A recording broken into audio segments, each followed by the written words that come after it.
What's good, y'all? Welcome back to the What's Next series. This time featuring the Boston Celtics. Yeah, my team, the Boston Celtics. Disappointing 2021 season. Very disappointing. Got bounced in the first round. I think finished with a 500 record. Was in the play-in. Yeah, a lot is probably a lot has already changed, and a lot more is likely going to change this all season for the Boston Celtics. So I'm here to talk about it, man. Give y'all what I think the Celtics could be doing this offseason as far as it goes to roster changes. But be sure to leave a like, subscribe if you are new. It's a place where we talk about NBA basketball. So if you love hoops, this is the place for you.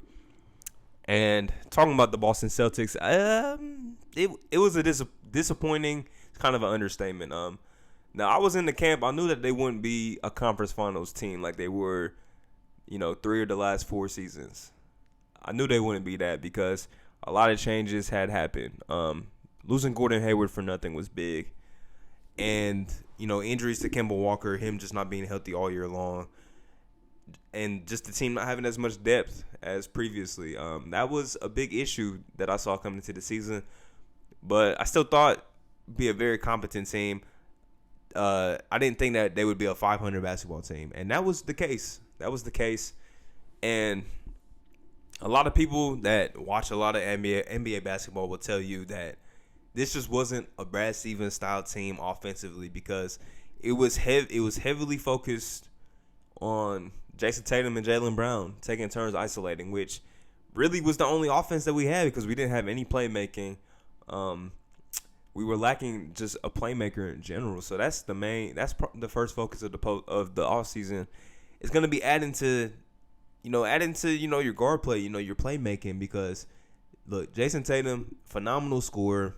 He tried to play make this season, but that's not what he does best. It's not what he does best. Jaylen Brown is not a playmaker. He's a two-way wing.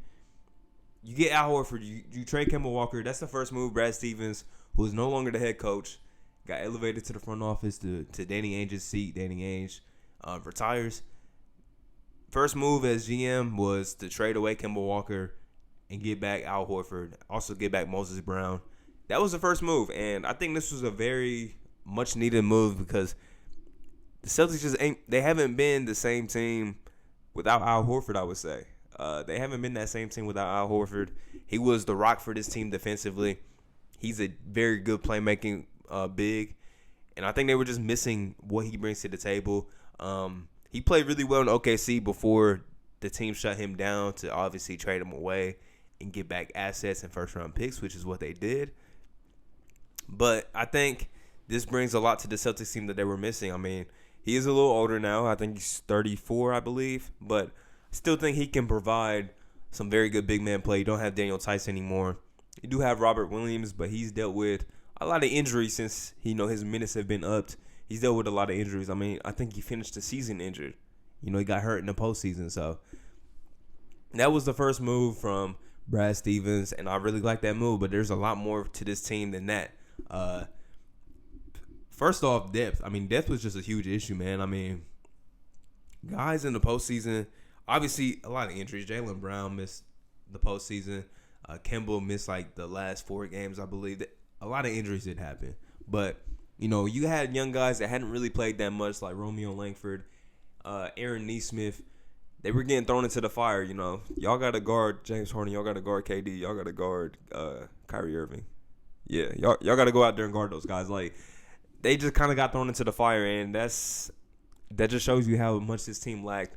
The Evan Fournier trade did not pan out at all. He played very bad. I wonder if they're even going to try and bring him back, this offseason. He's one of their free agents. I'll be surprised if they do. But I think, like I said, the next order of business, because Danny Ainge has already been making moves, they hired Ime Udoka as the next head coach for the Boston Celtics. I like that move. I like seeing first-time head coaches get opportunities. And I think from everything, he's a player's coach, which I think is what this team needs, especially when you got young all-star players like Brown and Tatum. You need somebody that can kind of connect with them on a different level. And Brad Stevens is excellent with his X's and O's, but it was said like he kind of lost the locker room, and that's not the first time that's happened. So having a player's coach, somebody that played in the league like Udoka did, he'll be able to connect with these players on kind of a different level. So I think that was a very good move by Brad Stevens bringing Udoka in. We'll see how he translates to the basketball aspect, but I think, forming personal relationships, I think he's going to be very good with that with his team. And the point guard situation, let's get to that because you don't got Kemba Walker anymore. You do have Marcus Smart who can play the point, but he's better suited as, playing off the ball and, being that, defensive stopper. That's where he's best suited at.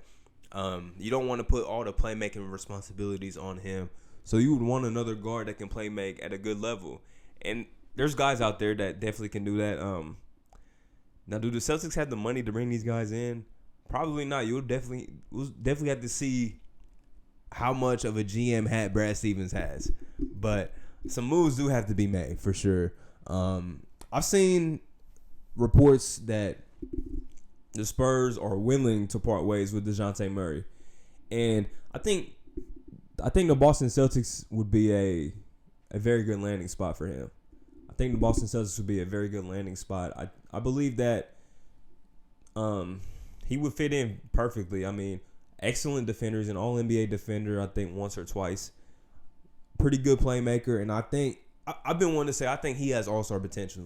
I think Dejounte Murray has all-star potential. I really love his game. And I feel like he's improved offensively every single year. Even if the numbers maybe don't back that up, just watching his game, he looks so much more confident offensively, shooting the ball, getting into his spots. He looks so much, he looks a lot more comfortable that way. And I think, that could be a potential move that would be great for the Celtics. I think that would be great for them. I think that would get them back into being a really good team, not just a team barely making the postseason, a team being in the play-in. I think that would elevate them to being a top 5, top 4 team in the Eastern Conference. Now, depending on what you have to give up, who knows what you would have to give up. The Spurs are looking like they're going into more of a rebuilding phase, so maybe they'll just take flyers on young guys, maybe throw a pick in there or something like that, and you can get a Dejounte Murray. Maybe you just throw in, Neesmith, Romeo Langford. Those are 2 lottery picks. Maybe you got to throw in a Robert Williams if you do, or, Moses Brown who you just got. I'm not a GM. I don't know, but I think there is the makings of possibly making that trade happen. I think there are the makings of that. And I'm trying to be realistic here because obviously Dame could be on the market, but I'm not. I really don't think that trade would happen. I don't think they want to part ways with Jaylen Brown because that's what you would have to do to get Damian Lillard. So I'm gonna try and keep it as hyper realistic moves as I could, think of. Other point guards, Lonzo Ball could potentially be a move. That would have to be a sign and trade because he's probably gonna get $20+ million. I love Lonzo Ball's game. I think he's somebody that's been he's been criticized a lot for really no reason. He's improved his game so much. Career high shooting last season. Not shooting, but scoring the ball. I think he shot 38% from 3, which he's been very consistent at that the last 2 seasons. Jumper has completely been retooled. It looks textbook. It looks very good.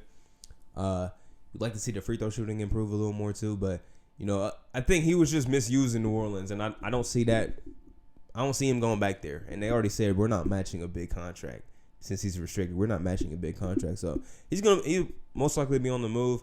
I think there's a lot of teams that will love to have his play style, what he brings to the table. But I think the Boston Celtics are one of those teams that could use a point guard that's young, can defend, can get up and down, can shoot the ball really well, and can play make. I think we haven't seen the best of Lonzo Ball's playmaking. I think people are forgetting what he got drafted for. He's an excellent passer, and I think he needs a team that he can run with, some young guys, and the ball's in his hands. The ball can be in his hands a lot more. Take the pressure off of Tatum, take the pressure off of Brown. And then you got a vet like Al Horford in there that can also help him out. I think that would be a very good move. I would really like that move.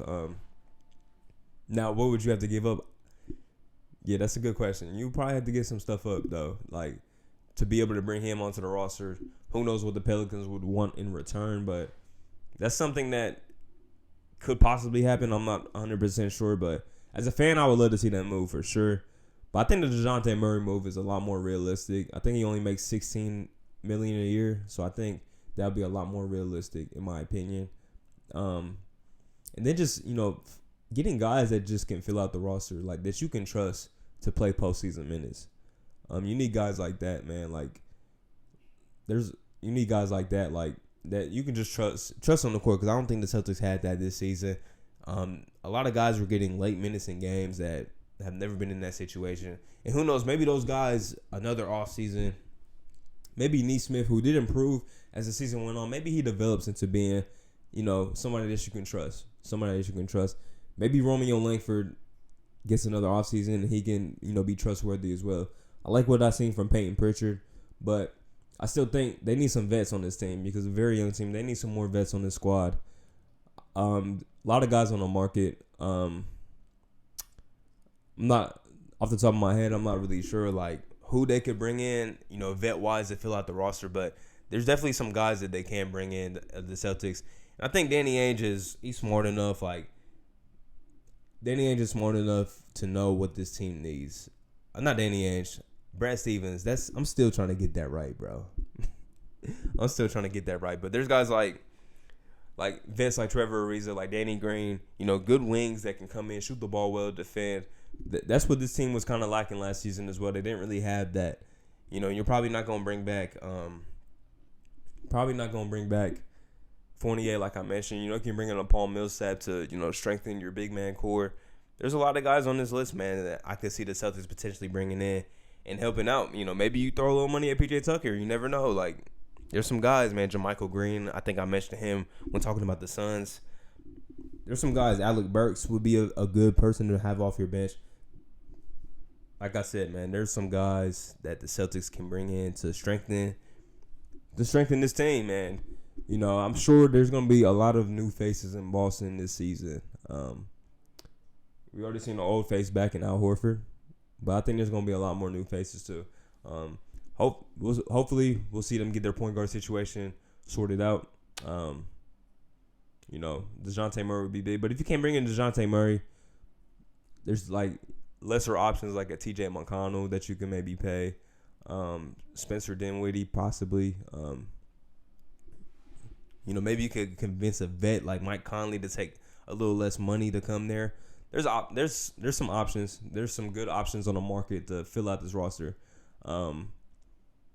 Yeah, I think Reggie Jackson's a free agent. He's probably gonna get a bag somewhere. I ain't gonna lie. He might go get a bag somewhere. But there's options for this team, for the Celtics. I can't see them being a team that's going to be a 500 squad next season. I'm sure that they would most definitely improve, but there is improvements to the roster that has to be made. Brad Stevens will see what you got going on with your GM cap, if you're really that dude in the front office. Made some good moves already. I like the hire of Udoka. I like getting Al Horford back, getting rid of Kemba's contract. I really like that. Not being afraid to throw a first-round pick in there. I like that stuff, because that's something that Danny Ainge wasn't willing to do, was trade those picks. But, already Brad Stevens trading those picks. But this is just the beginning, man. You're 2 moves in. Offseason hasn't officially started, as far as free agency goes. So we'll see what you got, in store for the Celtics, Brad Stevens. We'll definitely see. But, yeah, as a fan, I hope that he gets everything together. And, we'll see how this team looks at the beginning of the next season.